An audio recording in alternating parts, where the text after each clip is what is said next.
Save the Pub, Axe the Beer Tax campaign.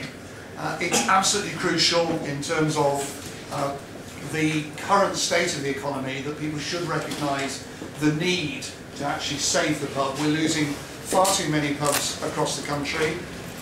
We need to ensure that circumstances in terms of regulation, in terms of duty, are conducive to maintaining what is in effect the heart of the community. The tax increases that we've seen this week are piled on top of the previous tax increases, which adds an ever greater burden to the whole of the pub and alcohol community.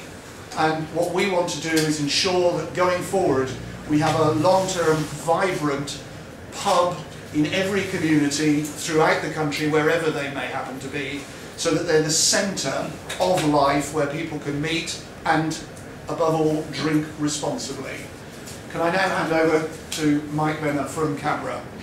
Thanks, Rob. Morning, everyone. Delighted to be here. It's the first time, really, that in a coordinated way, a big consumer group like Canberra is working with the British Beer and Pub Association. So that's a big step forward on this campaign. We've both been making compelling arguments for tax reductions for some years, but obviously the problem is now getting worse. And you've all seen the statistics. We're facing 5 pubs closing every day now.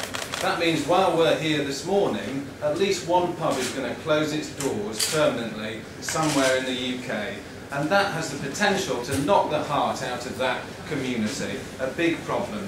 Now, one of the great things about running a campaign like this in a worsening situation is that you produce lots of publicity material. And one of the things we're doing is sending beer mats around pubs around the country. And I noticed on this one that at the present rate of closure, how many pubs would have closed by the time of the Olympic Games in 2012? Is it 2,000? A? Is it B, 4,000? Is it C, 6,000? They're the options that we've got. In actual fact, you'll need to get a pen out and write a D on there. The answer now is 7,500 pubs are going to close by 2012 if we don't see some action from the government on this issue. So today, the Axe the Tax campaign is putting forward a 5-point plan to take some action on this. It's a great step forward.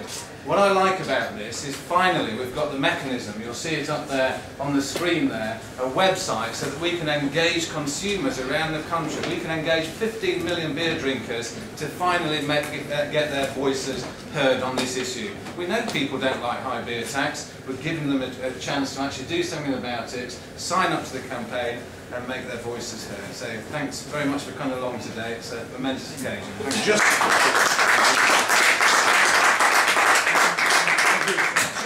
Just before I ask Jennifer to pull a pint, can I just record both that we've got support from Ricky Hatton and Neil Morrissey, who have both pledged their support today to the campaign, and this is also being launched in the north of England by Kim Marsh as well. So I'd like to thank, in absentia almost, Kim for her support in Manchester, which is for an event which is going on at the same time. Jennifer, thank you very much. I'll try my best, you know. Jennifer. Has anyone got a drink in? Chief Executive Cameron.